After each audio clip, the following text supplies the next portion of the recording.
It's your home for the first reaction and analysis after the Dogs play.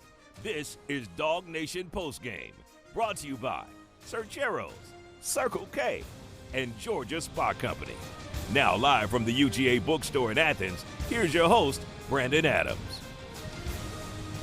Hello, everybody, and welcome into our DawgNation Postgame call-in show. We're live here at the UGA bookstore, and what a game we have just seen as Georgia has knocked off Texas 35-10. You can call it the Texas Trilogy if you want to. Last October in Austin, last December in Atlanta, and tonight by a blowout margin here in Athens. Georgia has taken on the Longhorns 3 times since Texas has come into the SEC and beat them all 3 opportunities. Tonight's game, maybe more so than anything we've seen from Georgia in quite some time, is a major statement about what Georgia can be throughout the rest of this season, heading towards the postseason, as Georgia takes on a team in Texas that has its own playoff aspirations. Not only does Georgia win the game, but folks, it wasn't even close. How did it happen? Georgia comes storming out of the gate, only gives up a field goal to begin the game, when we're used to seeing Georgia give up that touchdown. But then with its first 2 offensive drives, both of those are touchdowns. Gunnar Stockton puts 4 touchdowns through the air together tonight, would also add a rushing touchdown. And in the third quarter of this game, Georgia essentially kept the ball forever. They go on a 6-minute drive. That results in a score. And then on the other side of that, one of the boldest, most aggressive play calls we've probably ever seen from Kirby Smart.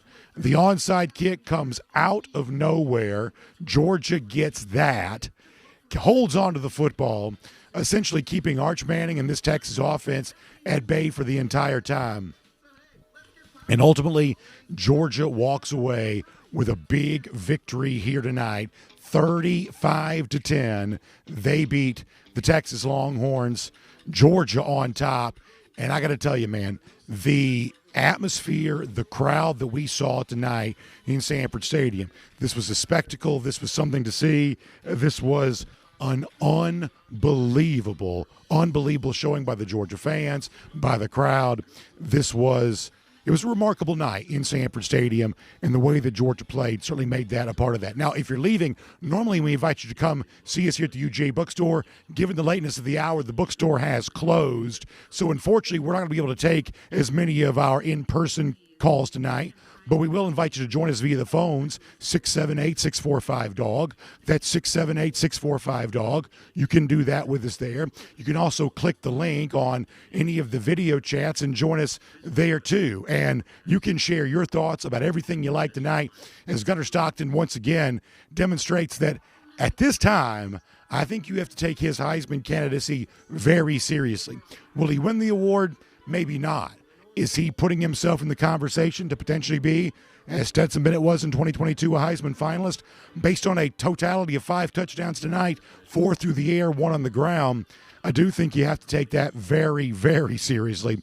So whatever you saw tonight, whatever you liked about the game, we obviously want to hear all about that from you here this evening, live at the UGA bookstore on It Was a Late One for Us.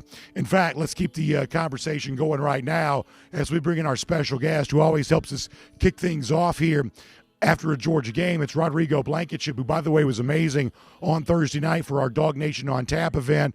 And Rodrigo, for me, this is Georgia making as big a statement in this game tonight as it has at any point in time, certainly in this season, if not in recent seasons, for a Texas team that was a top 10 ranked team who's got playoff aspirations. For Georgia to dominate this as much as it did tonight, how impressed were you by what you saw from Georgia? I was incredibly impressed by what we saw from Georgia today, and I think that this is probably the most impressive win that we've seen from them going back to when they played Texas in Austin last year.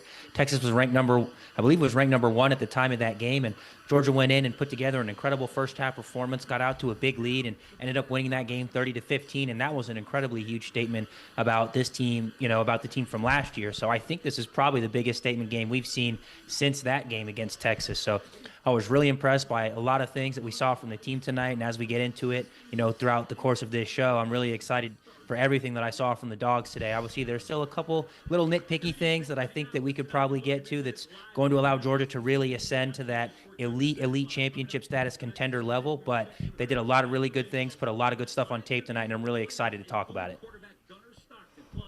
Well, I've got to ask you about this. I mentioned this a moment ago. It's as bold a call as we've seen from Kirby Smart. As a specialist yourself, I know you must have had a big reaction to this as you're watching the game. How about Georgia making the decision on the heels of that touchdown to go for the onside kick, convert the onside kick, and how perfect was that from Peyton Woodring right there? Yeah, that was a perfect play from Peyton Woodring, perfect execution on what most special teams coaches will call a bunt right or a punch right onside kick. Just kind of get that ball on the ground and time up that perfect hop as it crosses the 10-yard threshold and goes right into Cash Jones's hands for the onside kick recovery right after that touchdown to London Humphreys to open up the fourth quarter. That was an incredible call by Coach Smart. Very aggressive call, really wanted to kind of, put the throttle to the, just really put the throttle on them and just really try and bury the Texas Longhorns to start the fourth quarter, and we were able to execute that. And I think really was a testament to this team, a testament to Coach Smart and his coaching, and really wanting to show everybody, hey, the Georgia Bulldogs are for real this season. You better take us seriously if you haven't already. And so it was really impressive to see the team be able to capitalize on that with the easy field position, get another touchdown, and really just start to put them away the rest of the game. So the number, 678-645-DAWG, D-A-W-G. Join us that way. Click the link. Join us via the chat. Want to hear from you tonight as we talk about 35-10, Georgia over Texas. Also, our guy Jordan's hanging out here. Jordan works with us some on our high school games. Jordan's a big part of there. He's also got his Georgia T-shirt on. He's looking good here tonight. Jordan, how about them Dogs, and how impressed were you with what you saw from Georgia tonight? I was really impressed, Brandon. It was a fun game. I was impressed with that onside kick they did in the third quarter. It was a bold move from Kirby Smart. It was an exciting game. Georgia played their heart out. What you loved about it was you really kept the Texas offense off the field. Georgia goes into 6-minute drill. Georgia comes back, gets the response, and really kept Arch Manning and that Texas offense on the sideline. Jordan, that may have been the most valuable part of that onside kick. I agree. It was the most valuable part of that onside kick. We kept Texas off the field, their whole offense off the field in the whole third quarter. Well, let me ask you this. How much did you love that crowd tonight? How loud were they? The crowd was really loud. The light show was amazing, too. First night game up here in Athens. Well, I'm glad you got a chance to see it. Great stuff, Jordan. Thanks for being a part of the show. No problem. Thank you. Great stuff there from Jordan. And Rodrigo, as you can tell, Georgia fans were loving this. And, they had the LED bracelets back out tonight. The crowd was in it even before the opening kickoff. And, I think some of these night games in November have become pretty special for Georgia, whether it be, Tennessee from 2022, Ole Miss from 2023. Some of this has become, tonight will certainly go down in the memory banks on that. Then these late season games when Georgia has a chance to demonstrate, what it's all about, this Georgia crowd shows up in a big way. And Rodrigo, no doubt tonight, UGA was feeding off that crowd in a very big way. Yes, the crowd was incredible tonight. I mean, I could just feel it, watching the broadcast on TV. I felt like the crowd was super engaged from start to finish. I'm so glad that we can break the curse on the bracelets. I really had a suspicion that maybe the bracelets were bringing a little bit of bad mojo after we tried to use them in the game against Alabama. But we broke the curse. We broke the mojo. So I look forward to potentially seeing another night game in Athens a little bit later in the season if the chips fall our way. But the crowd was incredible. Forced some miscommunication on the Texas offense's part, and that allowed our defense to make some big plays throughout the game. And Rodrigo, let me also ask you this too. As I mentioned a moment ago, when you look at what Gunnar Stockton's able to do tonight, it's 4 touchdowns passing, it's a touchdown rushing in the fourth quarter, and my goodness, that's as athletic a play as I think I've maybe seen him make. It rivals the rushing touchdown he also had against Ole Miss. I think right now you have to take Gunnar Stockton very seriously as one of the very best quarterbacks in the entire country. As the season's progressed, he has gotten more and more comfortable to now, he's not just a guy that's helping Georgia win games. He's really, and you're getting a great look at that touchdown run right now, he's propelling Georgia to these victories. He is becoming a true dynamic playmaker. Yes, he is. He's made some incredible plays in this game, and we've seen him make more of those plays in recent weeks. Gunnar's done a tremendous job of just improving week after week, just getting better, week after week. I know that, he's going to want to go back and make that correction on the interception. I know that, that they're probably going to see in film he was maybe staring down the receiver a little bit too long, and that's kind of what allowed the Texas defense to make that play. But other than that, he played just about a flawless game today. Very efficient in the air. I believe he was 24 for 29 passing, 4 touchdowns. Just a really incredible stat line from him, just getting the ball to our playmakers, making good decisions, keeping our offense and positive down and distance all game. He's been doing a tremendous job and just continues to get better week in and week out, and that's going to make this Georgia offense very dangerous as we get to the rest of the season. I'll remind you, we're live tonight here at the UGA bookstore. It's a great place to be. They've closed up for tonight, obviously a little bit late for them, so they've closed up. But if you watch me tonight, I've got my Johnny O pullover on, my Johnny O shirt. This is some of the great UGA apparel like they have here at the UGA bookstore. They've got the Johnny O, they've got the Onward Reserve, they've got the Vineyard Vines, the Southern Tide, the Peter Millar, the Nike Coaches Gear 47 brand, Horn Legend, so many, Tommy Bahama, so many of the great apparel makers that make the good-looking UGA gear. You want to look your best heading towards Christmas. You want to look your best with what we hope is a big long run for Georgia through the postseason. No better place to get stocked up for that than right here at the UGA bookstore. You got your chance to do that, to be looking sharp. And if you can't be here for a game, last time to do that, by the way, next Saturday for the Charlotte game, they'll have autographs prior to the game and obviously a chance to shop all day long there. If you can't do that on game day, if you can't be in Athens, of course, you can also shop online, UGAbookstore.com. And if you're not here for a game day, but you just happen to be in Athens at some point in time, right next to the Tate Student Center, right across from Sanford Stadium, you can see that there. And you can come here and get stocked up. You got hard to buy for folks on your Christmas shopping list as we head towards that holiday season. Everybody likes good-looking UGA gear, and no better place for UGA apparel than right here at the UGA bookstore. So make sure you check that out. We also want to run through a lot of your phone calls here right now, too. So give us a call, 678-645-DAWG. That's 678-645-DAWG. You can also click the link and join us live via Zoom tonight there as well. Love to hear from you. In fact, we're going to run through as many of these as we can right now. How about our guy George on tap? He's joining us today from Tucker. George on tap, how about them Dogs? How about this win? As impressive as we've seen for Georgia, probably in quite some time, certainly at any point in time in the 2025 season, this is probably as good as it's been. What'd you think about Georgia tonight? How about them, BA? I'll tell you something. I love it. King Kong ain't got nothing on Kirby Smart. And I'll tell you, the confidence, you can tell he loves his team because the confidence he showed on going for those 2 4th downs and taking that thing in for a touchdown and then immediately doing an onside kick after that. I don't know how much more confidence a coach can show in his team than that.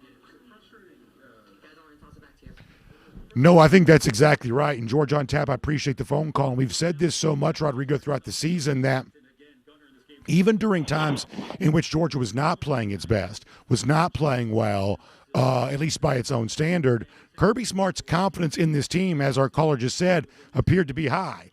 It does seem like, and it has seemed like, that Kirby Smart did like his team. And the confidence that he has shown in them throughout the year, that confidence seems to be paying dividends right now. And this is a team that seems to start to believe in itself a bit more. Listen, this is a good Texas team. They've been playing much better football as of late.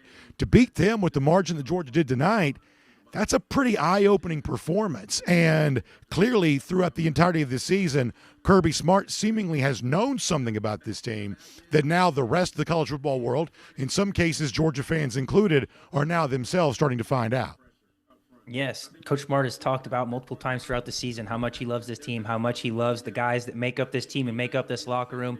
Feels like they're the right kind of guys to make a big run this season. And we've seen Georgia, eke out some wins early in the season, but it seems like they're starting to really click on all cylinders at just the right time. They're starting to see what they're truly capable of at just the right time in the season. And we saw it last week against Mississippi State. We saw it once again against a very good Texas team tonight, that this team is capable of just putting on dominating performances. And I think that the team is just really starting to see that for themselves. All of us Georgia fans are starting to see the true potential of this team. And I hope that we get to continue to see it with whatever games they have left on the schedule.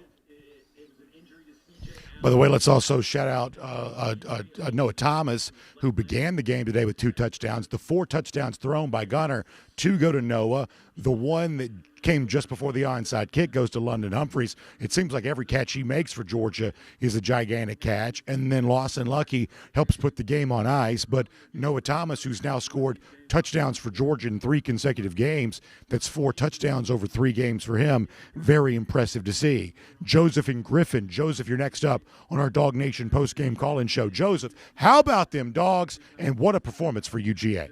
Hey, B and Rod, how about them Dogs? Hey, Kirby, like you said, Kirby has some big gonads there. They go twice, 4th and 1, and then that onside kick, man. That shows you he has faith in his team to pull it out for us again. And I'm excited to see you hopefully next weekend and at the game and up in Atlanta for the good old fashioned hate. Me and my family gonna be there, so we hope to see you up there. And I hope your voice will get better. And I'm just excited how this team is playing together. And Gunner Stockton, he's grown up. He really has. He's grown up. That one pass to Noah Thomas there, that was an NFL caliber type of throw. So I'm looking forward to seeing. Yes, it was. Go Dogs. Go Dogs, Joseph. Great phone call. First of all, thanks for the kind words of my voice. I appreciate that. I'm so glad you're coming to that Georgia Tech game in Atlanta. As we've been saying for a while, we need as many Georgia fans in that building as we can on Black Friday afternoon. And you're right, the touchdown pass to Noah Thomas, his second today, man, that was a dart in the perfect spot, an NFL-level throw. But, Rodrigo, I also want to go back to something else that Joseph mentioned. We're talking about the bold call by Kirby Smart to go for the onside kick after the London Humphreys touchdown. With 2:30 to go in the third quarter, that decision to go for it on 4th down in your own territory right there, that is also an incredibly aggressive decision. And for me, Hot Rod, I think this is an interesting evolution for Kirby Smart as a coach, the way in which he has over time become more aggressive. And when you've got the better talent and the better team, it probably does make sense to be aggressive. His coaching personality, as he's, I don't want to call it aging or maturing, however you want to say it, but as he has gotten more experience as a coach, he has clearly become a more aggressive coach. And I think that aggression from him, I believe, has made him a better coach. How about the decision to go for it 4th down in your own territory, would later convert another 4th down in the same drive by drawing Texas off sides, but in your own territory like that in late third quarter, that's a big decision from Kirby Smart too. That is a very big decision, and I think you're absolutely right that we've seen Coach Smart start to make some of these more aggressive play calls in the last few years. I do think it is part of his evolution. I think that typically when fans think about a defensive-minded coach being the head coach, they probably think that he's going to be a little bit more on the conservative side. But we have seen Coach Smart evolve, become a little bit more aggressive with his play calling, as we saw with 2 very big 4th down calls tonight, including one at their own 35-yard line. As he said, that's very high risk, but it served to be a high reward as well. So it's been interesting to see Coach Smart evolve and kind of change in some of his tendencies, keeping opposing teams off balance, keeping them guessing. Now, something that I would like to add, though, is we wouldn't necessarily have to have these super aggressive 4th down calls if we were a little bit better on 3rd down or a little bit better on 1st and 2nd down. Georgia started the game 3 for 3 on 3rd down conversions, and then they were 1 for their next 8 the rest of the game. So that's going to be something that I hope the offense will be able to clean up as we get to the last few games of the regular season, is being a little bit more consistent converting on 3rd down, because we started off on fire and then we really cooled off on 3rd down conversions later in the game. So hopefully we'll get to see a little bit of improvement in that 3rd down conversion rate. But if our offense is going to end up in these 4th down, 4th and short situations, I trust that Coach Smart is going to make the right calls. If he needs to be aggressive, he'll be aggressive and ultimately put our team in a position to win, as he did tonight. Well, I think you're bringing up a good point, because, you know, it's ultimately when you score 35 points, you're going to say you had a good day offensively. But the one thing, Rodrigo, at least into the fourth quarter, Georgia really couldn't do it all tonight, is they got no rushing attack going. At halftime, Gunner Stockton was essentially the leading rusher with like 17 yards rushing. He had it on 3 carries. I want to say Chauncey had it on like 6 carries, the same amount. But, you know, Georgia's only got 50 whatever yards rushing at the half in this game. Texas, who we knew coming into tonight, had a very stout rush defense. That really stymied the rushing attack from Georgia.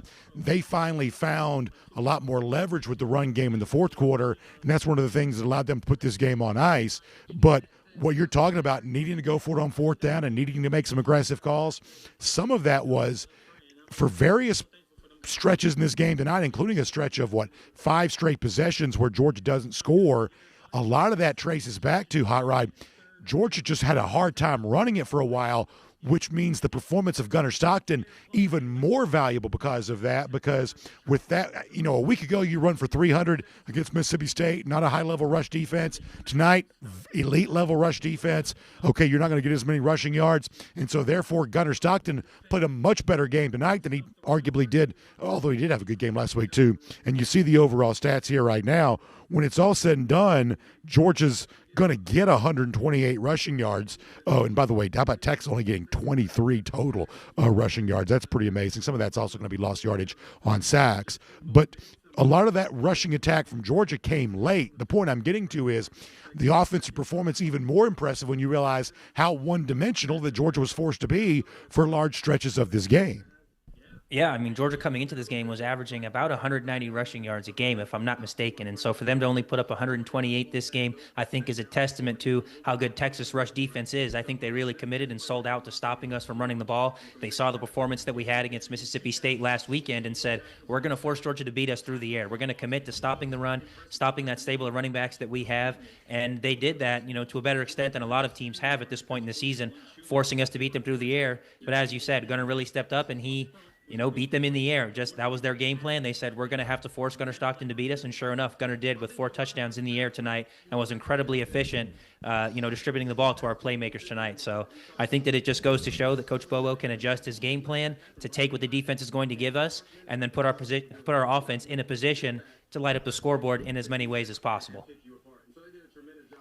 By the way, shout out to KJ Bolden, who comes with the big interception tonight, his second of the season. Also had one of those against Tennessee that was huge. Tonight, that interception for him was gigantic. Let's also go back to the phones here, too. Tim's in Oglethorpe County. Tim, you're next up on our DawgNation Postgame call-in show. How about them Dogs? Tim, what a night to be a Georgia fan. The stadium was rocking. Georgia was feeding off it. And Texas has lost to the Dogs again. And, boy, that's a fun thing to talk about. What do you think about this game here tonight? Oh, BA, it was great. I'm a little hoarse. I'm sorry for that. We've been hollering at the TV all night long. But, BA. I love it. BA, we cooked some steaks tonight.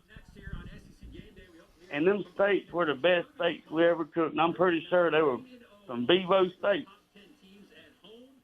And I knew from that point on, Georgia was going to get it done. And my little cheerleaders, they talked to you last week. They're in here asleep. They done gave up on me. Yeah. But all night long they sang, "Go Georgia Bulldogs." And this was one of the – I want to give it up to Kirby Smart. He had that team prepared and ready to go.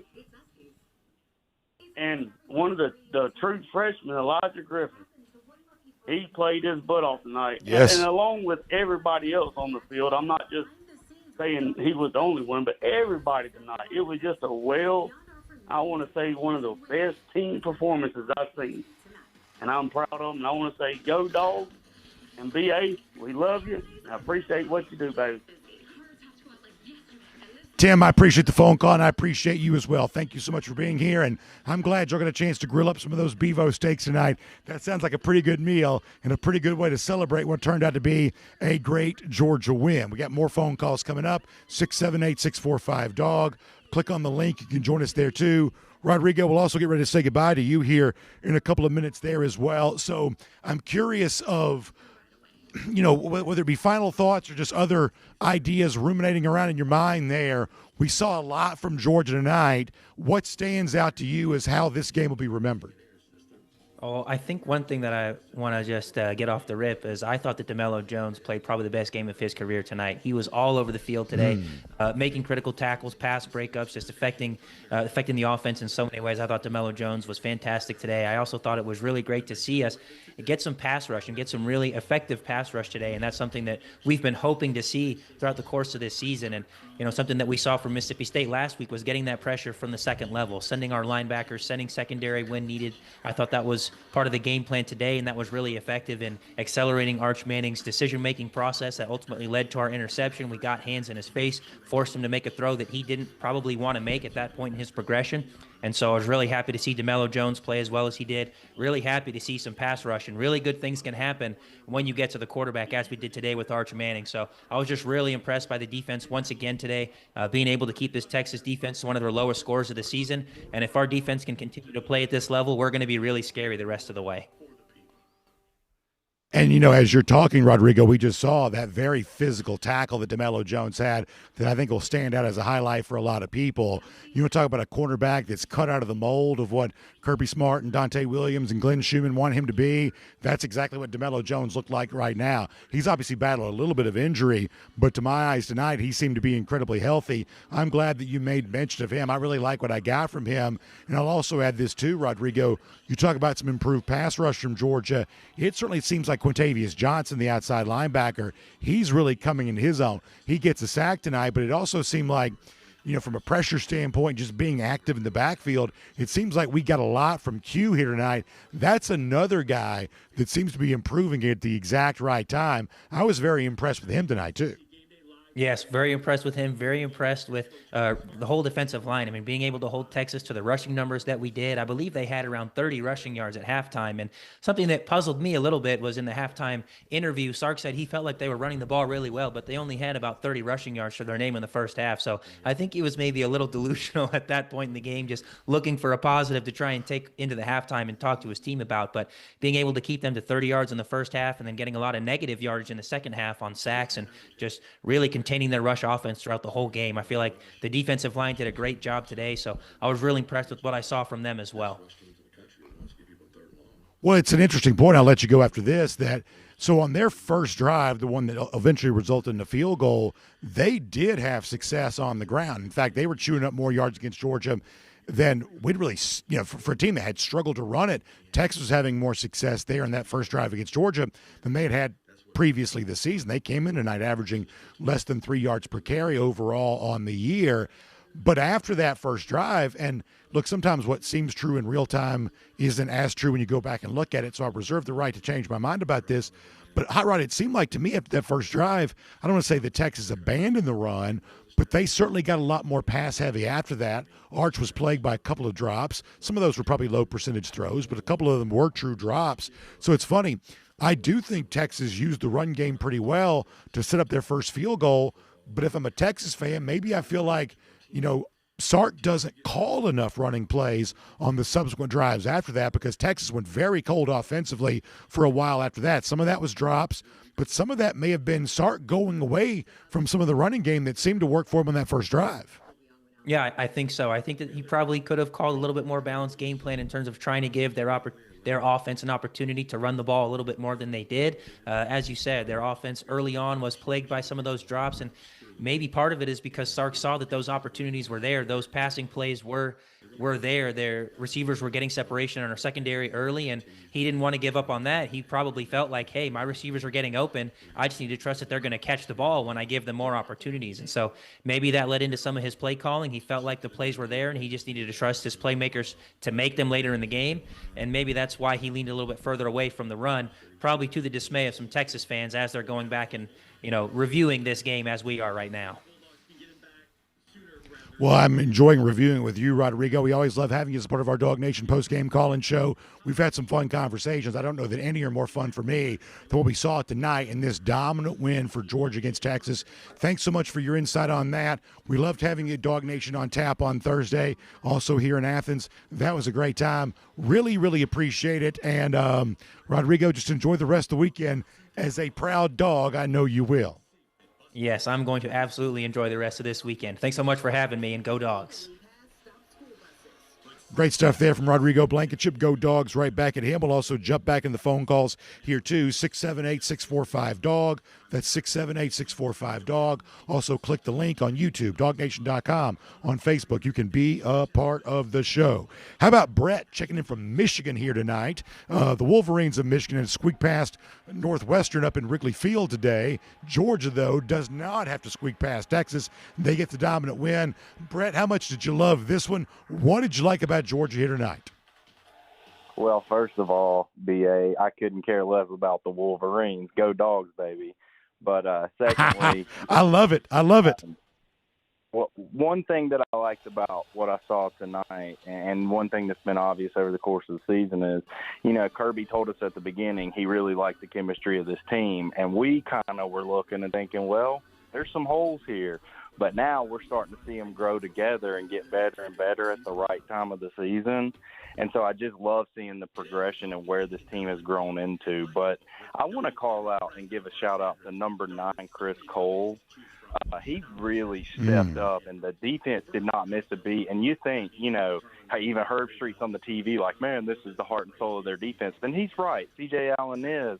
But, the way that Chris Cole stepped up and Raylan Wilson just moved over into that spot, and it was very impressive, And B.A., I'm a big listener of Dawg Nation Daily. I love the show. You're not part of the media. You're one of us, so that's the best thing ever. But I'll leave you with two things, B.A. Texas is not, in fact, the new Alabama. Horns down, go Dogs. Horns down, go Dogs indeed. Brett, that's a great phone call, and I really appreciate that. And I'm glad you say what you said about Chris Cole and about what happens for Georgia's linebacker position. What Raylan Wilson's been doing all year long is amazing. You also mentioned C.J. Allen. Let me just take a moment to mention, obviously you saw in the first half of this game, Allen goes back to the locker room. The only official word we got is he was out for now, although he never came back in. It was called a leg injury. Pretty clearly, as we hear from Kirby Smart, that's going to be an important update. It could very well be. And by the way, I tell you, some of the video we've had for our postgame show this year has just been remarkable. Here is up close and personal C.J. Allen walking off the field. It's amazing video quality. I don't love the video because obviously you see a pretty dour countenance on Allen's face. In fact, take a look at that as you just saw that. He's pretty clearly disappointed. You don't want to read too much into body language, but that is not a happy face right there. So you hope that's not a sign that was a serious injury, but it certainly could be. Certainly concerning there. Chauncey Bowens also leaves this game with injury. It seems like Bowens was out the rest of the game, but maybe just precautionary. He was, to my eyes, holding his leg, like maybe he got a Charlie horse or just took a hard knee to the thigh, if I had to guess, although I'm not a medical professional. Christian Miller also goes down. It seems like he was okay. Dylan Bell went down. Seems like he's okay. The big headline, though, probably Bowens and C.J. Allen, maybe the Allen injury by just the appearance, perhaps the more serious. We'll tell you what Kirby Smart about that a little bit later on. Let's also go back to phone calls here right now, too. And a guy we've talked to, a lot over the last few days because he lives right in the heart of Austin. His wife is a big Texas fan. He's right in the heart of enemy territory. And he's often on our postgame show with a very happy toast when Georgia has a chance to get a big win. Matt Rukavina checking in right now. Matt, how about them Dogs where you live in enemy territory in your own house and that house divided? How great does it feel to get this win tonight? Matt, welcome to our Dawg Nation Postgame College show. Hey, BA, let's have a toast, shall we? I love it. Oh, there you go. Oh, yeah. That's a good healthy. That's a good healthy swallow right there. I know. I won't do the whole thing. I know it's still a family-friendly show. So you touched on it just a little bit. C.J. Allen, we're hoping everything's fine. I'm hoping everything's fine. He walked off okay. He's still the heart and soul of the defense. But like you said, Raylan Wilson filled in great. The defense was great. This kind of felt like, even though this is the 2025 Dogs and we're the cardiac Dogs. This felt a little bit more like the 2022 defense. Like we were just lights out tonight. It was fantastic. I know Connor watches the show. Connor, this is my mea culpa to you. I will kiss my own butt on live TV. Mike Bobo's calling great plays right now. He's doing great. So that's me. I'm man enough to say I apologize. I'm wrong. Mike Bobo's doing great. He's fantastic. I have no issues with the plays he's calling right now. And just what a thorough butt kicking. And I'm so happy to have that here in Houston. And, I don't have any complaints. Gunnar had that one bad one bad interception, but he threw into double coverage. It happens. But other than that, complete game. Everyone did what they're supposed to do. Fantastic. And I've got no complaints. BA here, deep in the heart of Texas in Houston. Let me give you another one. I love it. I love it, Matt. It is a night worth celebrating. Very impressive indeed, Matt. Great phone call. I appreciate that. Very, very deserving of that tonight. And for those of you who maybe don't know, Matt lives in a house divided. His wife, big Longhorn. He said he couldn't even watch the game with her tonight, so they had to be separated during the game, and now he gets a chance to separate. And to all of you who live in enemy territory, we say this all the time with whoever Georgia's playing. We know these games mean a little extra more to you, and certainly tonight it means a ton to guys like Matt out there in Texas, and for a lot of Georgia fans who've done nothing but hear how much Texas talks. Brett and Michigan said a little earlier, when it comes to all the talk of, Texas is the new Alabama and the SEC runs through Texas and all of that, Georgia's had to hear all of that. We've all heard all of that over and over and over again. And all Georgia does is keep winning. All Georgia does is make Texas regret the decision they ever made to come over to the SEC. They get all that SEC money. They're taking that check, but they're also taking some losses here to Georgia. Another one of those coming up tonight. And Sanford Stadium tonight was as good as it's ever been. I'll also tell you this before we go back to the phones. Matt mentioned this, that there were brief glimpses tonight with this Georgia defense. It did feel like a throwback to 3 years ago. I don't have the timestamp for exactly when this was in the game, but I want to say it was when Georgia was up 14-3 in the second. Georgia gets that quick 3 and out where Q Johnson didn't get a sack, but he had pass pressure up the middle. You got linebacker flying over to make the tackle. I mean, so that's going to be the play right there. I'm telling you, we're on top of it with the video tonight, and that's before C.J. Allen unfortunately goes out of the game. But Q gets the pressure up the middle. C.J. Allen comes over and makes the third down stop. That was as Georgia as it gets, and it was as Georgia as you remember from 2021 and 2022. That's what they look like, and that was an incredible thing to see. Well, let's go back to phones again. Jonathan, you're in Hawkinsville. Jonathan, you're next up on our DawgNation Postgame call-in show. We're live at the UGA bookstore. They've closed the shop up for tonight. It's late, but they're letting us hang out for a few more minutes. We're talking dogs with you. What did you think about this Georgia blowout win against the Longhorns? Horns down tonight. How much did you love it? Oh, I loved it, B.A. I grilled up some Devos on my grill earlier tonight, and then whenever I saw that we held them to 3 on the first drive, I was like, oh, this is going to be a good night. I saw what you were talking about just a second ago about the whole 2022 defense. No. That wasn't. The helmet sticking together was the ultimate 2021-2022 defense. But no, I cooked Vivos to about a medium, so it was still red in the middle. But no, I'm just hoping that everybody gets healthy, because the only game that I really wasn't worried about this game. I'm just worried about the Georgia Tech game, because I want everybody to know who runs this state. I felt good about this game, so I was just worried about that. But yeah, go Dogs, horns down. I like it. Go Dogs, horns down indeed. And Georgia completes its SEC slate, going 7-1 against this schedule. We think Georgia clinched a college football playoff spot with this win here tonight. And you're right. Charlotte next week, then turn your attention to clean old-fashioned hate in Mercedes-Benz Stadium on Black Friday afternoon to finish off the regular season. This is a Georgia team that is flying high here right now. Let's go to Bulldog Howie in Dalton. Howie, you're on our DawgNation postgame call-in show. How about them Dogs? What a night. Horns down. Georgia dominates Texas. What did you think about it? Oh, man. So, Georgia, okay, Kirby Smart. I have a total respect for Kirby Smart for the last couple of years. Actually, ever since he's been at Georgia, he's that extra player on the field. The different calls he does at certain times in the night just changes the game itself. He is actually, I believe he's still on the field against Peyton Manning back in the day. All right, he's still playing. And I'm also was a Mike Bobo hater. Turned good for me. Mike Bobo actually played a lot of really good calls today. I am actually a huge Mike Bobo. And what about his son playing with the cast on his hand? That is aggressiveness right there. That's right. That is heart, and I love it. Go Dogs.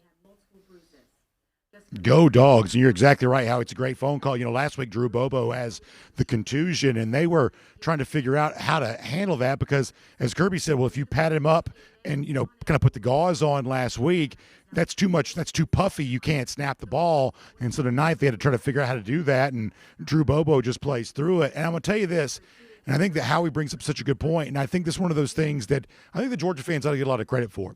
After last season's offensive performance, where Georgia was not a great offensive team, Georgia fans did spend a lot of the offseason pretty critical of that, critical of a number of Georgia coaches and the offensive performance overall. And there was, and you couldn't help but notice this when the season began, there was a good bit of skepticism and criticism of what people thought Georgia would be. And as the season has evolved, as the Georgia offensive has improved, I think people should notice this.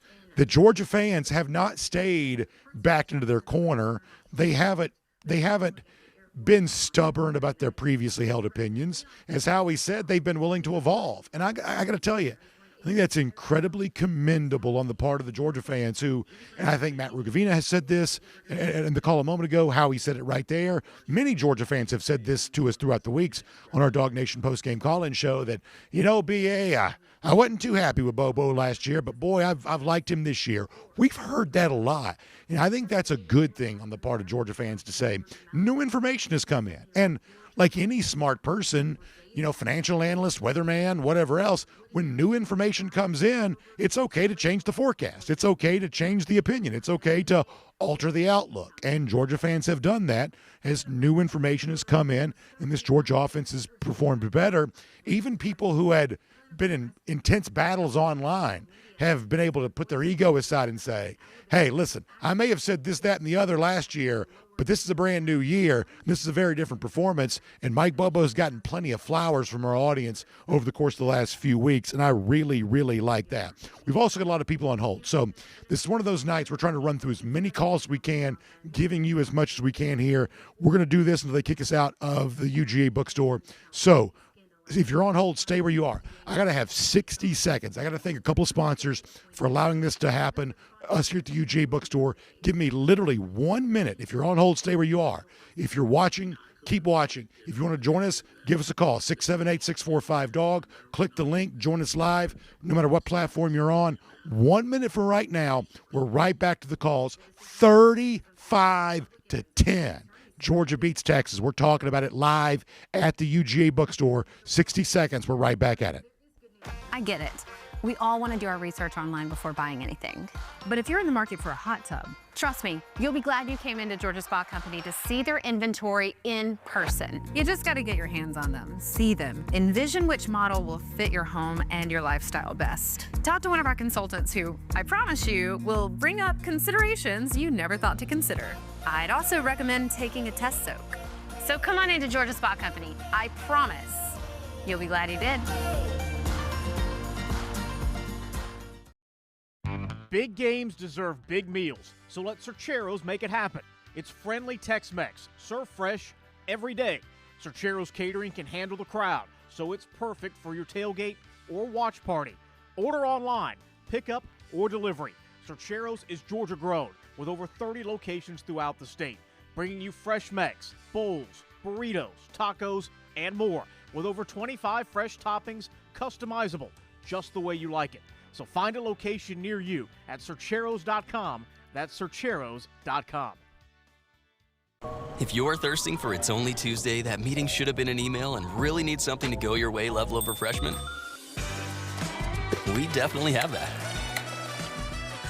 When you're feeling the heat, Circle K makes your day. This is DawgNation Postgame, brought to you by Sercheros, Georgia Spa Company, Circle K, and the UGA bookstore. I told you we'd get right back to your phone calls. We will. We've also got Jeff Sentell going to join us too. Let me show you this, though, before we jump back in. How about 3 games for Georgia against Texas as an SEC member, what the Georgia defense has been able to do in those games is remarkable. Tonight, as good as it's been in a while.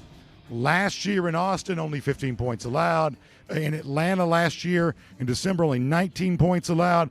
But how about this? 259 yards last October, 389 in the SEC championship game. Just 274 total yards tonight. Tackles for loss, you're talking about a total of 32 in 3 games. How about sacks? You're talking about 16 in a 3-game total.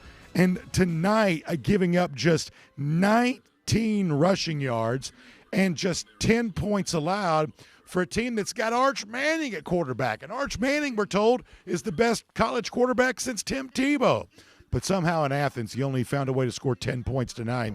What a performance and a great look at 3 dominant defensive efforts for Georgia in its last 3 games against Texas.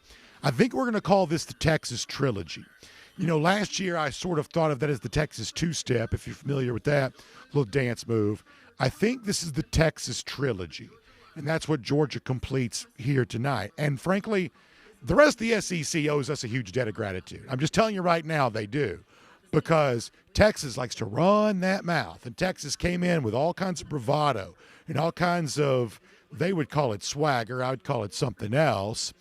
And they thought that they were going to dominate the SEC, and frankly, they thought that because the media told them. That's just one of many things the media's been wrong about.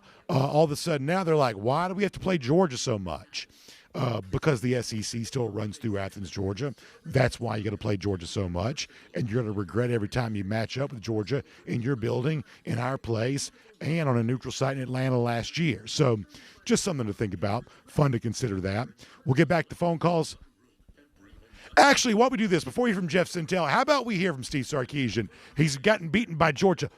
He got beat by Georgia 3 times now. Well, we'll hear that here coming up. Let me instead talk to Jeff Sentell. We'll get back to phone calls here, too. Jeff, you're on the sideline. You're always kind enough to join us here in our DawgNation Postgame call-in show. You get a great vantage point for this. I thought, to my eyes and ears, Sanford Stadium from before the opening kick was as good as it's been. It was electric, literally and figuratively. How great was the crowd? What was the atmosphere like down in the field? What did you think about what you saw here this evening? Well, first of all, Brandon, hey, good evening, man. It's an enthusiastic Georgia win. I guess we can say that with full confidence here and with full sin. I mean, this is what we talk about. Texas has great talent, but Texas is, I'm not saying they're not a physical team, but when they meet up against a team like Georgia, which prides itself on physicality and trying to separate itself from other talented teams, other greatly talented teams, by its force of will, by body blow, body blow, body blow. I don't think Texas has figured that out yet. I mean, they've got the bravado down, they've got all that stuff down. I don't think they're ready for that type of cage match that happens when you play the Georgia Bulldogs. It's happened in Atlanta, it's happened in Austin, now it happens in Athens, and the degree of difficulty gets a little bit easier each time for Georgia. I thought it was a very physical game, Brandon. I think the juice from the crowd was necessary to power Georgia in a lot of spots. I will say, I'm sure you've talked about it a bunch of times, that was a devastating hit to set the tone early by DeMello Jones. But I thought the onside kick was, it was really huge. Georgia had, to use some of your favorite WWE wrestling terms, Brandon, I think Georgia had them in the sleeper hold at that point before that, but then they just kind of DDT'd them after that, Brandon. And what it did for the Georgia sideline, you talk to the Georgia players afterward, and they knew they were going to hit that because they practice it all the time. And Georgia said, why don't we just try that? And I don't know if it was scripted, Brandon, but it was the perfect script for native Texan Cash Jones to go cover that thing and really dagger. I mean, we've seen Texas embarrass itself last year with the water bottles, and now we've seen Texas embarrass itself this year inside Sanford Stadium on Dooley Field. Georgia had the game in hand by then, but that was one of those that I think was just the dagger for them. And, it was an enthusiastic team afterward. And one of the things Kirby has preached to his team this week was, we've heard this before, Brandon, it just works, man. It's just the secret sauce. Georgia came out today to hunt. You saw those fourth down plays where they were like, the review didn't matter. So like, all right, let's just go for it. They get it. They do it again. Georgia with this quarterback the stat line is glorious. I think he has 5 total touchdowns against a Texas team that was averaging only allowing 16 points per game. I think he's 24 out of 29, something like 259 yards, 1 interception, which kind of set up Texas as its lone scorer. 4 touchdowns, 1 on the ground, a 5-touchdown day. And then also, Brandon, this Noah Thomas thing is getting real. And, one of the things I saw from Gunner that I thought was really impressive. 4 touchdowns in 3 games for him now. Wow. Yeah, he's scoring at will. He's on a scoring spree. But when they absolutely needed him, Brandon, with Colby Young going down, but Gunner missed him a couple of snaps prior to that touchdown. And I think that's a measure of a great quarterback. Yeah. When he can maybe miss the guy, he took the profit. He took the shorter gain. He tried to get a shorter gain. And then what he did is then he found him a little bit later for the touchdown, and it made it all right. There's a lot of stuff there. And again, Brendan, I don't know whether it was Georgia trying to twist the knife at some points, but you saw key plays being made by Dylan Bell, native Texan. You saw Cash Jones, native Texan. I mean, Georgia was using its assets that it brought in, that it imported from the Lone Star State to contribute to this whipping tonight. Yeah. All right, stay right where you are, Jeff. I'll come back to some of that. Let's also get Brandon in Covington. You're next up on our DawgNation post-game call-in show. Brandon, how about them Dogs? How about this win for Georgia tonight? Yes, sir, BA. How about them Dogs? I'd like to say, the whole thing with Kirby Smart preaching since he got here, it's always been next man up, which that has really proved tonight. I don't think our offense gets talked about enough, the whole Noah Thomas thing. I've heard for the last, 4 weeks that, we don't have elite receivers, but I don't think anybody really watches the games. Noah Thomas has stepped up so much. Chris Cole has stepped up so much. Today, he looked like and just absolute captain on the field. And I also want to say this, too. I think Gunner Stockton not being in the Heisman talk is a crime. It should be a crime that Gunner gets downplayed and so much to the talk of best quarterbacks in the country. The man knows what he's doing. He's got such a poise on him. I also want to say this, too. This is probably the most fun team to watch this year, this Dawg team, because they all love each other. I love how, ever since the NIL has come out, schools buying players, but these players on this UGA team this year have bought so much into the program.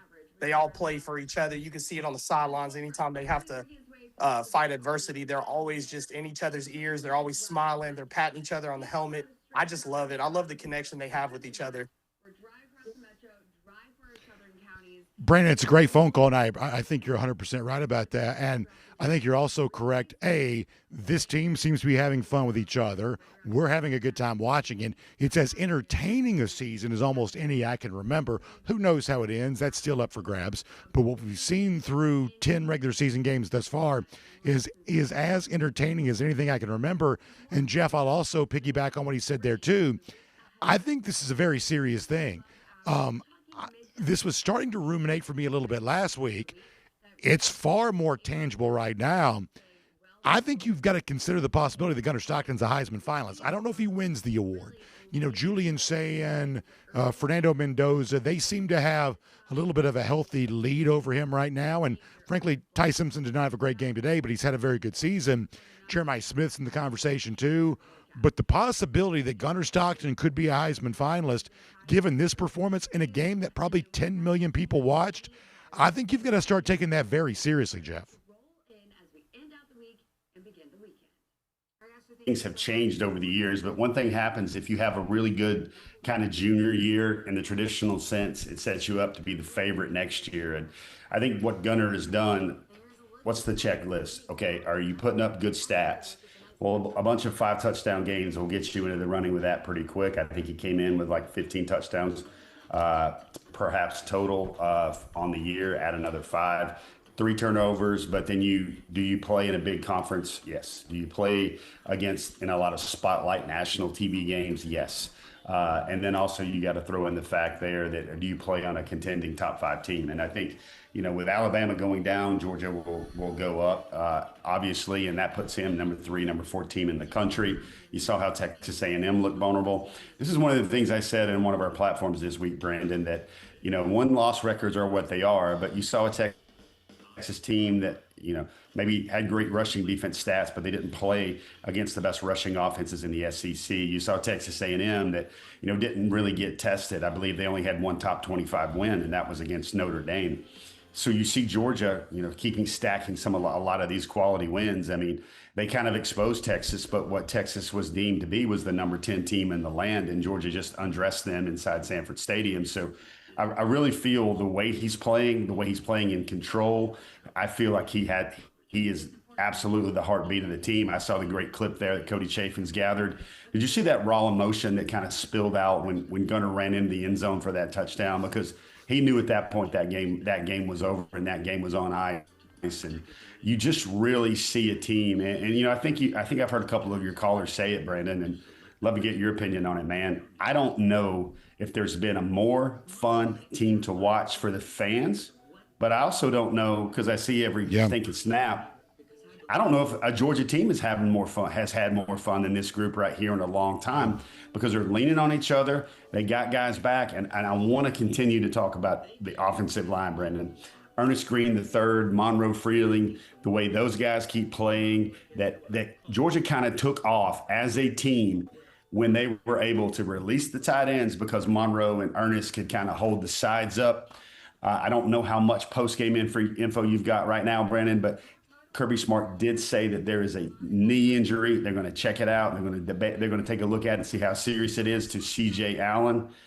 I don't think there was any clear word yet on Chauncey Bowens, but that thing with C.J. Allen, he was back on the sidelines. He was encouraging his team. The other guys knew that he was there for them, but that's one of those that will be asked about heavily on Monday when Kirby Smart meets the press, because I don't need to tell anybody that's listening or watching or rooting for this team how important C.J. Allen is for whatever future goals Georgia has down the line. Okay, so you give us a lot there. Let me start with Gunner Stockton in celebration of his performance. He will be our ServPro game ball recipient tonight. We've certainly joked about this at times, with maybe sometimes a little bit of a fan tendency to want to lean on Gunner too much, the game ball. Well-earned game ball for Stockton tonight with 5 total touchdowns. We love our friends at ServPro. No better recipient for that game ball tonight than Gunner Stockton. By the way, we think about them helping us clean up messes. Georgia had a little bit of a mess there for a little while where they needed some big plays from Gunner Stockton. He helped get them through an offensive drought that materialized in the second quarter. So well-earned game ball from Gunner Stockton on that.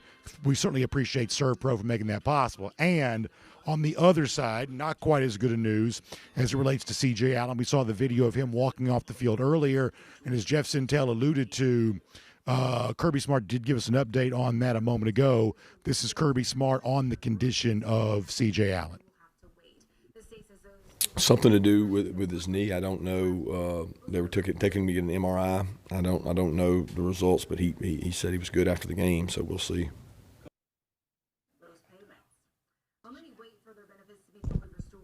Yeah, so the knee there, we don't quite know the severity of that. Obviously, it's still too early in all of that.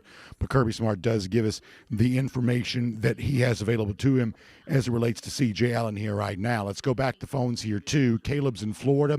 You're next up on our DawgNation Postgame call-in show. Caleb, how about them Dogs? What a night for UGA. What'd you think about this one? How about them Dogs, Brandon? I love it. You look at that. Horns down with the mascot head. That's perfect right there, Caleb. I like that. Yeah, man, I want to touch on a couple of points. First and foremost, the pass interference call. That was blatant pass interference. Gets overturned late in the fourth on a 4th down.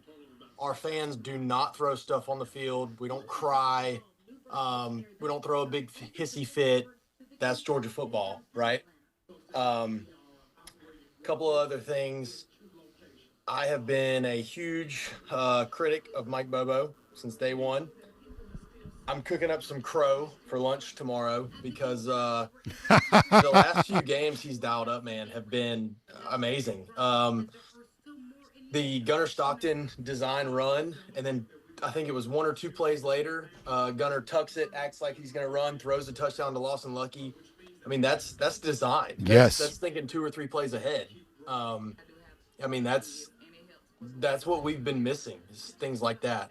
The other thing is, it felt, I know Matt and a couple other guys have touched on this defense tonight, man. Where did this come from? This defense, I felt like I was 2021, 2022, I mean, these guys were lights out. They were fierce. They were fast. They were no missed tackles. I mean, they were angry.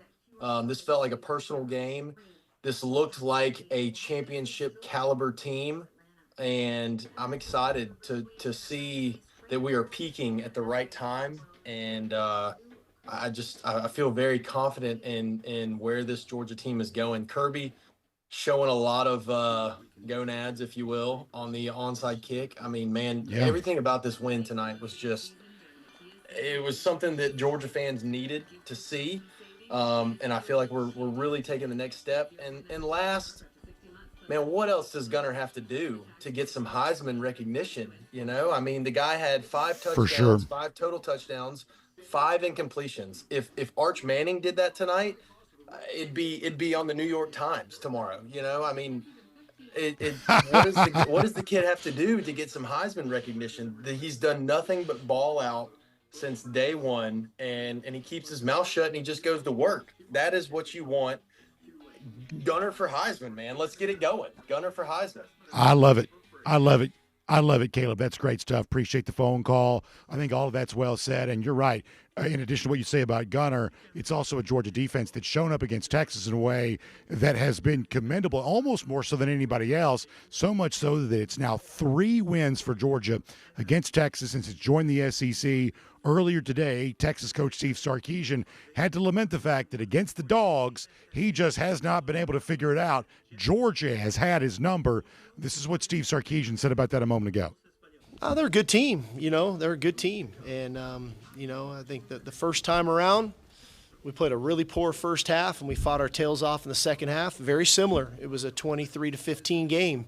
They went on a 90-yard drive and made it a 30-15 game, and then you're playing catch-up in the fourth quarter. SEC championship game, we played really well. We didn't put the ball in the end zone. We missed some field goals. We go to overtime and lose. And tonight, it's 14-10 going into the fourth quarter. So I don't think it's necessarily a style of play, but I do think we've got to find a way. When you're playing these types of teams, these quality opponent teams, you got to play all 60 minutes, and you got to tie it all together from the front end to the back end, and you need all 3 phases. And we weren't able to do that tonight. So Steve Sarkisian having to acknowledge that. We've obviously got folks on hold. We're going to try to get as many calls as we can.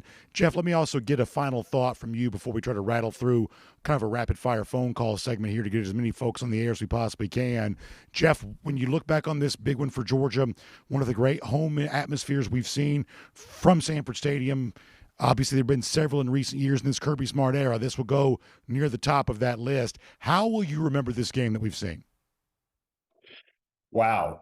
Brandon, I think there's a lot of things to think about. I think the first thing I'll think about is, to kind of, obviously DawgNation is really rallying around Gunner right now. Let me just kind of bring something to color here, Brandon.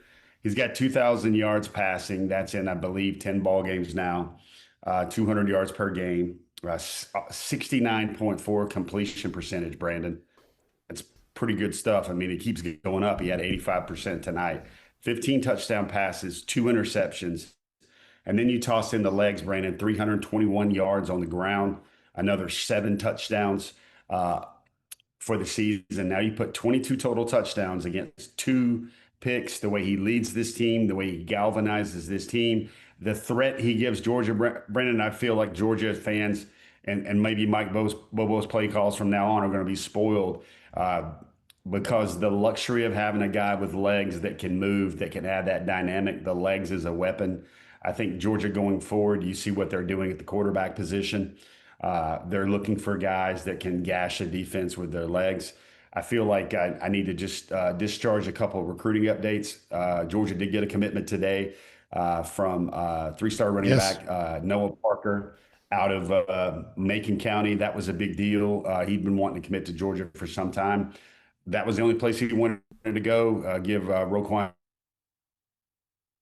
credit there because he was involved from Macon County, from Montezuma in that recruitment as a confidant, speaking to Noah as well. I can report Jared Curtis and his family did make it to the game. They were in the front row, Brandon. His nephew, of all things, was wearing a Georgia jumper. That team right there, Team Curtis, seems very locked in with Georgia. I think Dawg fans can, we've tried to report this, but that is a confident way we can say that that young man will be a Bulldog. You look off to his left shoulder there, that's Jaden Wade, the young man in the red in this video you're looking at right now, the young man in the red kind of Georgia baseball jersey. Brandon, he makes his decision today. Today, because it's after midnight. I thought I had that right. It didn't sound right coming out. I expect Georgia to be the main contender there for Jaden Wade. He's only visited 2 games this year, Brandon. That's 2 Georgia games. He was hobnobbing around with Georgia commits and other Georgia targets, major guys on the team. Pre-game, he went out early with all the Georgia commits and major targets. They put him in a section, Brandon, in the recruiting bleachers that was stocked full of commitments. Almost kind of feels like it's almost a coronation with this commitment. And I don't think all the good news with recruiting is done this weekend as well, outside of Mr. Wade as well. So I don't know, Brandon. It almost feels like we should pinch yourself. I don't know how this day could have gone any better than it has so far for the Georgia Bulldogs. That is an amazing thing to consider, Jeff. Great stuff. Can't wait to read about all that from you at DawgNation.com. Georgia gets a commitment from running back today and maybe some more fun on the way. Also, as you say, continue to celebrate this big win against Texas. Thanks for talking to us about that tonight here on the DawgNation Postgame Call-In Show. Hey, Brandon, man, it's fun, man. Great to be a DawgNation correspondent tonight, sir. Take it easy, buddy.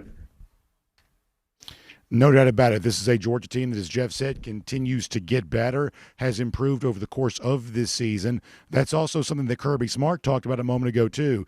The continual improvement of Georgia, certainly on display in this one tonight against Texas. This is Kirby Smart talking about the improvement that he's seen from his team, this from just a couple of minutes ago. Proud of them, man. They've gotten better. You know, I think a lot of teams in the country, it's hard to keep getting better this time of year. You start questioning what I'm doing. I mean, let's be honest, we're 2 months from the portal opening. I mean, there's kids that are like, I don't know if I really want to go out here and get better. I'm not talking about Texas now. I'm talking about just in college football, and that has not been the approach of our team. They continue to get better. They continue to grow. They work hard. They believe in each other. I mean, it's a good football team, guys, but you know, you're a week away from humility. I think that's well said from Kirby on both sides of that. Pretty clearly, this is a good Georgia football team, and pretty clearly in this SEC right now in college football overall, humility can lurk around any corner, and it seems like Georgia's also on guard for that. Okay, so here's what we're going to do. It's late. We're after midnight, but we're celebrating a Georgia win. We're trying to bounce through as many calls as we can to get as many people on the air here. Our final flurry of reaction to this great Georgia win against Texas. Isha's in Texas, been holding on for a while. Isha, you're next up on our DawgNation post-game call-in show. Isha, how about them Dogs, and what'd you think here tonight? I had to take myself off mute because I'm sitting up here playing the game, BA. Great win, as you can see. I'm wearing my SEC stuff to represent us beating Texas. I love it. So I had to put that on for the day. I just was talking trash to some of my Texas friends that been talking noise all week. So I ain't hear them chatting in the little groups we in. So I had to send him a little message. But he told me he stopped watching after the onside kick. I imagine he probably did. I'm great we got that win. I'm glad we got that win. I feel good about it because I'm always in Texas wearing my stuff.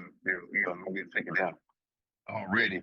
So a couple things though. I know somebody else mentioned about that defensive pass interference call. Stuff like that been happening to us over year with those calls. I love the offensive line play. They kind of got caught up a little bit, something here and there, but I'm glad they picked some of that stuff up. I hope that CJ Allen is good. I don't know if most of y'all caught that. I didn't hear nobody say it, but he was in a boot on crutches. I think he was in a boot, but he was on crutches later in that game when they showed a picture of him and somebody next to somebody. DJ Sharkle. So I don't know what's entailed with that. So I hope he's good to go. I appreciate. He's a beast on our defense. Well, I think you're absolutely right, Ish. I appreciate the phone call. Yeah, we got a brief update from that on Kirby Smart earlier, but as you say, the visual clue there may be more representative than anything, and certainly some of that led you to believe, hey, that may be an injury with some severity to it. I also think it's interesting to hear you say from your Texas friends, they tuned out after the onside kick. It's as bold a decision we've seen Kirby Smart make, and in his post-game press conference, Kirby Smart also talked about what led him to make that choice. Well, we worked that a lot, and we practiced a lot. And little walk-on kid from Texas, Cash Jones. I mean, he I bet you he's taken 250 reps of that in his time being here, and he kept asking me, when are we ever going to call it, Coach? I'd love to do it. I'd love to do it. And we just felt like it was there. They got the best returner in the country. I'd already seen him enough. One time about burst through a hole that an 18-wheeler could have gone through, and we got a holding call that prevented it, but I wasn't kicking it to him again. I'd just soon kick it to one of those front guys. What do you believe that did in terms of momentum for the game? So yeah, it's heartbreaking when that happens because you just gave up a touchdown, and the defense is over there drinking water, and they all of a sudden got to go back out. So I don't know what the continuous time was they were on the field, but our offense is like a big, strong anaconda just squeezing you, and you get squeezed, and you finally catch a little air, and then they're back trying to suffocate you. So it was a big momentum play, and it would have been, every one of y'all would have thought I was an idiot if it didn't work. So that's okay too. That's part of football. By my count, that's the second anaconda reference from Kirby Smart in a post-game press conference this year. And his offense, in many ways, in this second half, fourth quarter, certainly had the look of that. And Smart deserves to take a bow for making the decision that he made, keeping it away from the Texas return game, keeping Arch on the sideline. All of that works out very well. Let's get Max in Seattle. Max, you're next up on our DawgNation Postgame call-in show. We appreciate you being here, Max. How about them Dogs, and what a win for Georgia. How about them Dogs, man? Hey. Love it. Just wanted to say, man, I love this team, and I'm really I thought that Lawson Lucky moment with his brother was really touching, and I did just want to say that it's my father's birthday was this 13th, just the other day, and I lost my father this year. And the last game I watched with my father was the Texas game on October 19th last year when they beat him down. Got to beat him down this year, got to celebrate a little bit. So I want everybody out there, just if you're out there thinking about it, think about David Roy and just pop open an ultralight or something, man. Just think about my dad, go Dogs, and love what you do, man. Talk to you later. Max, thanks for the phone call, and obviously prayers to you and your family on the loss of your father. And boy, there's nothing that makes you have good, fond memories of your family more so than a win like this. And for Georgia, and obviously Georgia fans are good at rallying around each other in their times of need. And I know you've been through a lot with his loss, but it sounds like you've obviously got some great memories. I can only imagine how proud he must have been of you. I know he's looking down, smiling on you tonight, and I'm sure Dawg Nation will join in with you in special remembrances of him, and obviously prayers for you in this time of need for you. Thank you so much for sharing that story with us. I really appreciate that. Let's get Nola Dawg. You're next up on our DawgNation post-game call-in show. Nola Dawg, how about them Dogs, and how good did this one feel tonight? Oh, BA, I'm calling in from the North Shore of New Orleans as always, my man. Having a little Sazerac. I love it. I love it. Big win. How about them Dogs? And I love it. I think Texas. How about them? Texas just got another flag. I think they just got another flag called on them. I like it. I like it. Look, I love it. Look, first off, just want to say how proud of these kids I am, and I hope CJ and Chauncey and the guys will be in good health. And we're praying for them. And I know it doesn't look good for CJ, but look, we hope the best for them. And look, I was in attendance at that Sugar Bowl loss to Texas a few years ago, so it's extremely sweet to be talking to you about another big Georgia win over those now lousy Longhorns. And I'm just super proud of this defense And if you don't remember, earlier in the year, I said I used to be finding myself always saying, run the ball, but I continue to find myself with this team saying more and more, throw the ball. And that proved itself again tonight. And credit to Gunner and Bobo for dialing up some plays and another huge win. And I'd like to let my 4-year-old son, Luke, take it from here. Go Dogs! Let's hear it. Go Dogs, Luke. That's awesome. Great way to punctuate that. Go Dogs indeed. Nola Dawg and Luke, that's a great phone call, guys. Thanks so much for being a part of the show, and thanks for celebrating this Georgia win with us here tonight.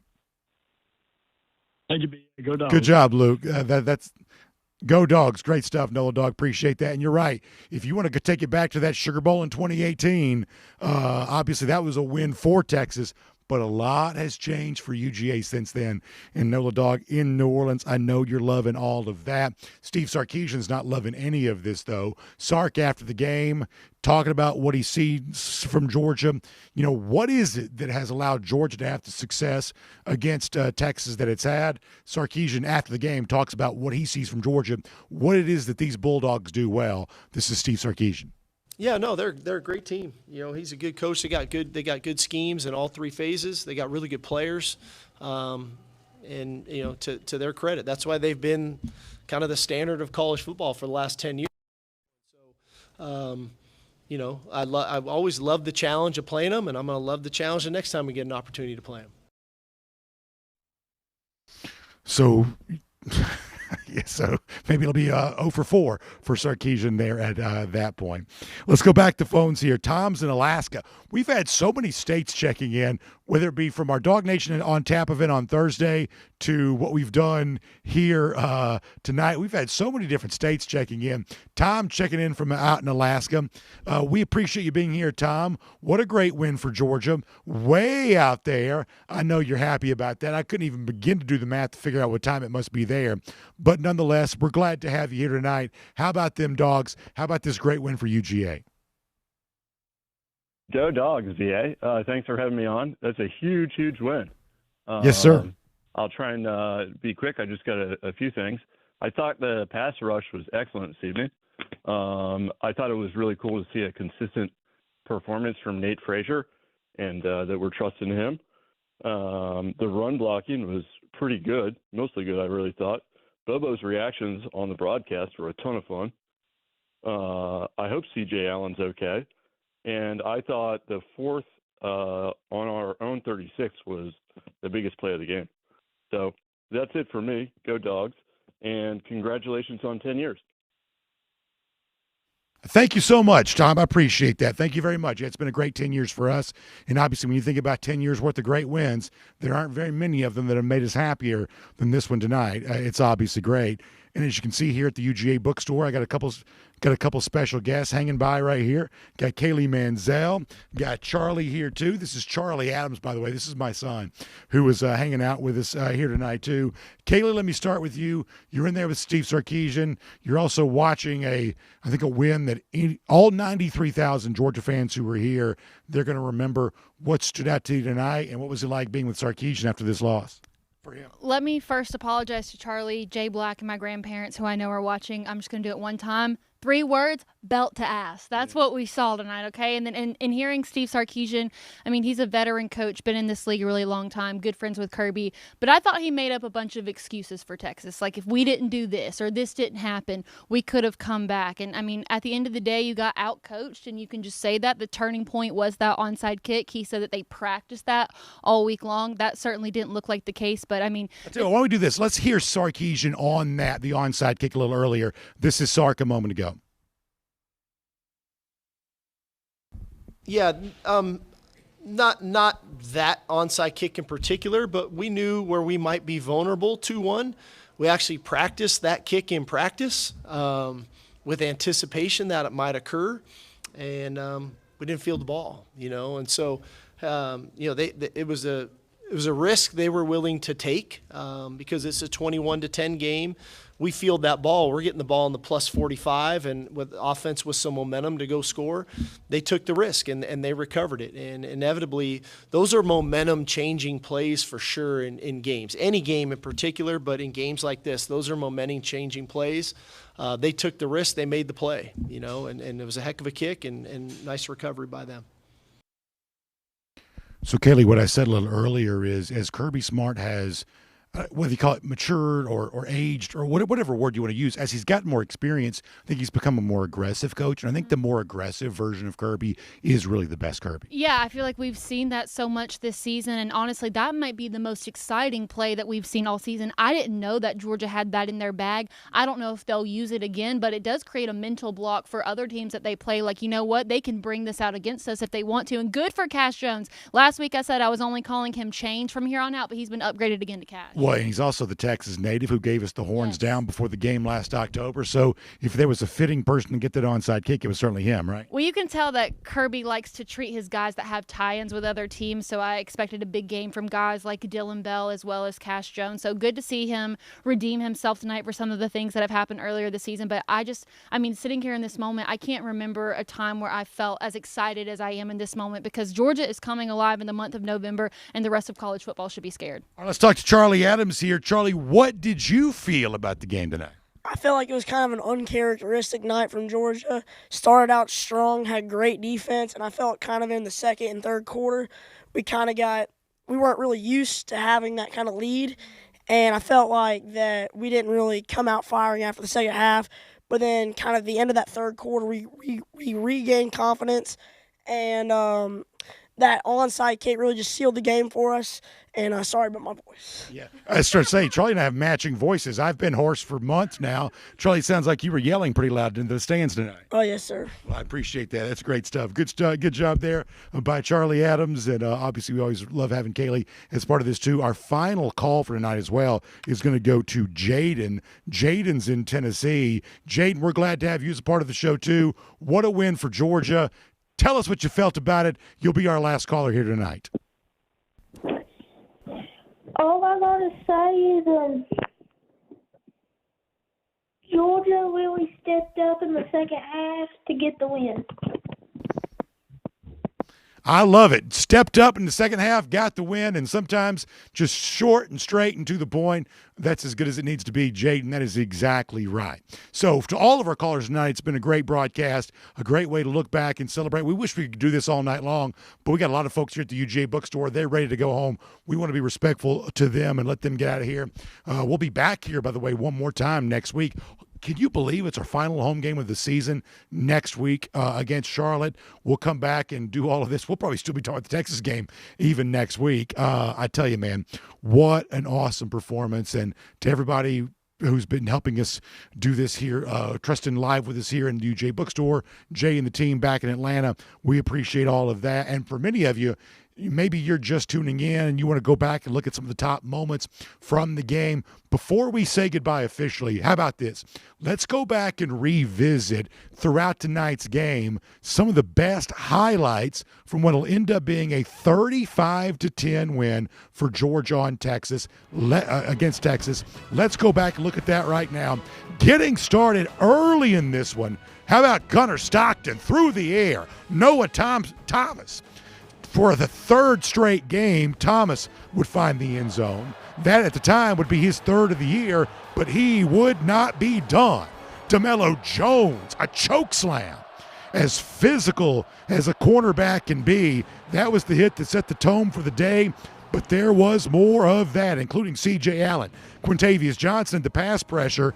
Allen would come over and make the hit. That was a third down stop for Georgia, and that would set up Noah Thomas for his second touchdown of the night and a dart from Gunnar Stockton.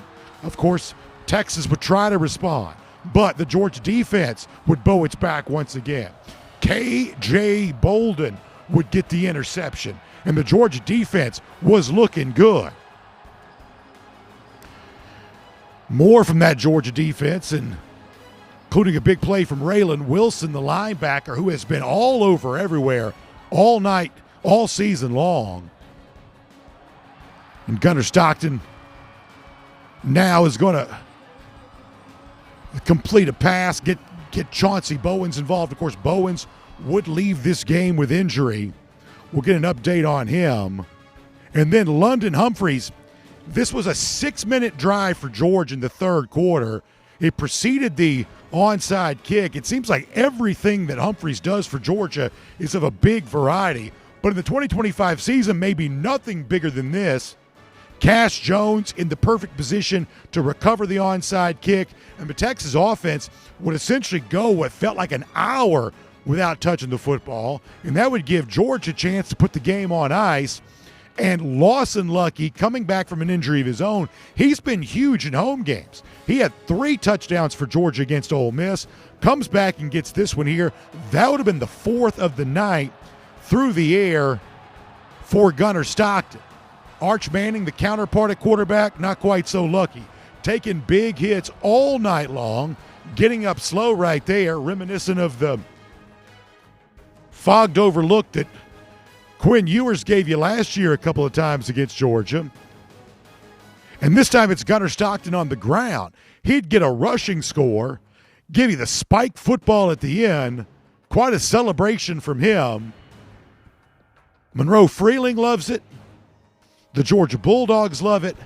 35-10 is the final. Georgia gets the win against Texas. Y'all, we knew tonight had a chance to be a showcase moment for the program and a wonderful experience for the fan base, and that's exactly what it turned out to be. So for all of you who are here, thanks for making Sanford Stadium special. Thanks for making Between the Hedges feel like an amazing home field advantage. To those of you who watched, we appreciate you being a part of our DawgNation Postgame show. To those of you who plan on tuning in on Monday for DawgNation Daily, we're going to talk about this some more. Can't wait to see you for that. What a night for Georgia. How about them Dogs?